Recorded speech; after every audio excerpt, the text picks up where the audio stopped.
So ito na nga at inumpisa na namin na testingin tong ginawa namin na saranggola. Yun na nga lang, hindi namin to na videohan kung paano to ginawa. Pinapractice ko sila kung paano magpalipad ng saranggola. Nang hinahanap pa nila kasi yung hangin. Ganyan naman talaga. Maya lang paliliparin na rin namin ito. Siya nga pala guys, ito pala yung aking laruan noon yung kabataan ko sa mga batang 90s dyan. Yan, ganyan. Natutuwa ako kasi at age of 33 sa mga anak ko nakikita yung dating ako noong mga panahong wala pang cellphone, walang gadgets, yung Walkman lang ang nauso, pero tuwang-tuwa na ako noon. Ito pala guys yung laruan na pwede mo pang laruin kahit na parent ka na o nasa adult time ka na, pwede mo pa rin laruin mga larong galing sa kahapon. Hindi nakakalungkot kasi ilang bata na lang nakakaalam nito.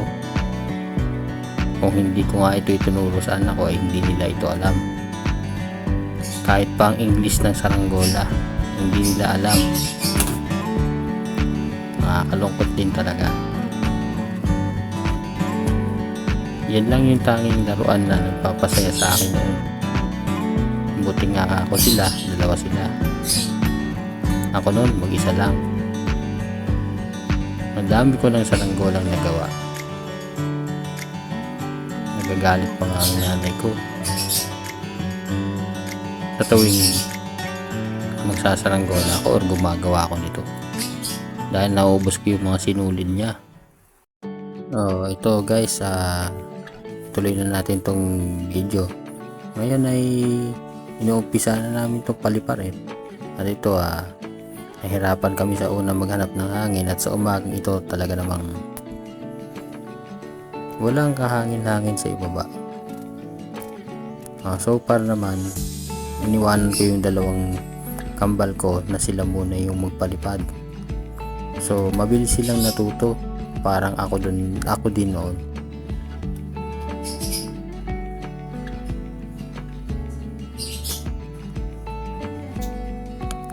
Yan sila guys. Tuwang-tuwa sila kasi yung huling palipad namin ng saranggola, sila ay kinder pa.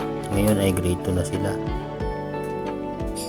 Yung pinalipad namin ng saranggola, dito rin yun sa lugar na to. Medyo masukal pa, matataas yung damo. Pero ngayon, mukhang may gagawin dito na construction na renovation, kaya napatas yung lupa at maganda siya para na saranggola.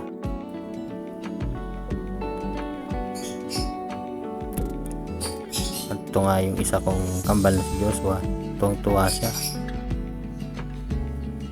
kasi first time nilang makita at mapangat yung saranggola ng ganyang kataas.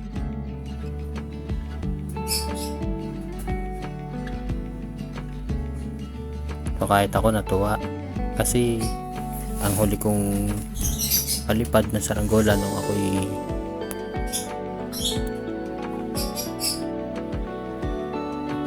nasa 10 taong gulang pa lang. Yun ang huli kong palipad hanggang sa naging parent ako. So enjoy naman, napaka-enjoy ng mga bata, natuwa sila, naaliw sa laro namin na saranggola ngayong araw na to. So saan nga ba ito sa mga magtatanong dyan? Dito nga pala ito sa Mount Zion. Mount Zion ay isang Centennial Park o Memorial Park. So yan nga pala ako guys, sa mga oras na to binababa na namin ang saranggola at sobrang init na. tirik na ang araw. So bumabalik ni yung dating ako noon na nabilad sa araw. So yung amoy namin, amoy araw na. Around 11 AM na to ng umaga. So magtatanghali na. Kaya paspas na ako ng hagad nitong saranggola at makauwi na. Yun, at magpe-prepare pa ng ulam. So nahirapan nga pala ako sa mga oras na ito hagarin ng tali ng saranggola. Sobrang layo, sobrang haba ng tali. Nilargahan ko kasi nilargahan para ma-experience ko yung layo o yung tayog ng pagpapalipad nito tulad nung ginagawa ko dati.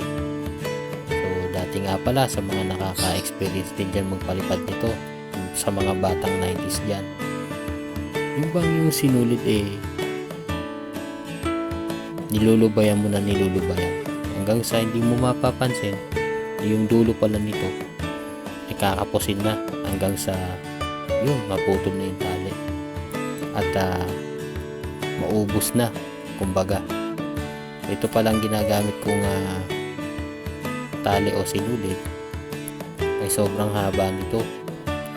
Meron siyang lalagyan ng malaki kasi dati nung 90s kids, yung ginagamit lang yung tigli 5 piso na pantahi o sinulid na nabibili lang sa tindahan. Minsan makakatsepo ka pa ng hindi matibay, pero minsan all goods naman yung nagagamit ko dati. Kaya yun na rin ang ginagamit ko pag gagawa na saranggola hanggang sa makapagpalipad ako nito. Guys, maraming salamat sa panonood at sa maikling oras na ito. Muli kong naramdaman at na-share sa inyo yung pagiging ako noon ng batang 90s. So yun, yung amoy pawis at yung mga bata dati na naglalaro sa bilaran ng araw.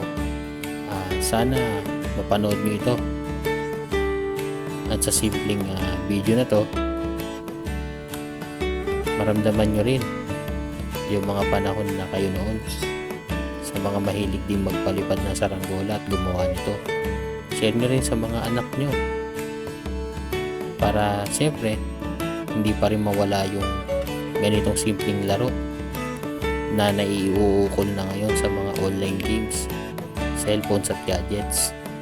Sa totoo lang, mas masaya pa rin ito. Sana maiwan itong baon sa isip ng mga bata ngayon, mga kabataan ngayon, dahil ito yung panahon na talagang nahubog tayo sa ilalim ng sikat ng araw. Mga guys, maraming salamat sa inyong panonood sa muli kong pag-share ng video ito. Sana marami kayong naalala sa simpleng video na ito. Sana marami kayong naalala sa part ninyo nung kabataan nyo, sa mga kaibigan nyo na mga kasama nyo naglalaro. Ito nga pala, at pababa na itong aming saranggola. Salamat sa inyong mga panonood guys, at alam ko namang nag-enjoy din kayo at may mga naalala din. So guys, maraming salamat. Susunod na video ulit. Paalam.